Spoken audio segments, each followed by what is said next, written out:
Rad may be the only single word that can fully encapsulate what must be considered the superlative supercar of the 80s, the SLANTNOSE 930 Turbo.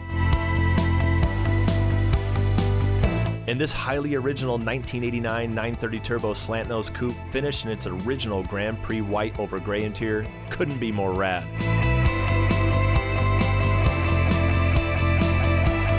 The 3.3-liter flat-six air-cooled engine puts out 330 horsepower, and since it's the last year of the G-Series 93911s, it's the only year that is matched with the highly desirable 5-speed G50 manual transmission.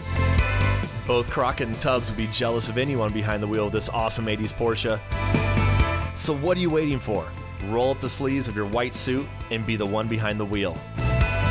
Gaudin Porsche of Las Vegas is proud to be the very first Porsche certified classic partner in North America.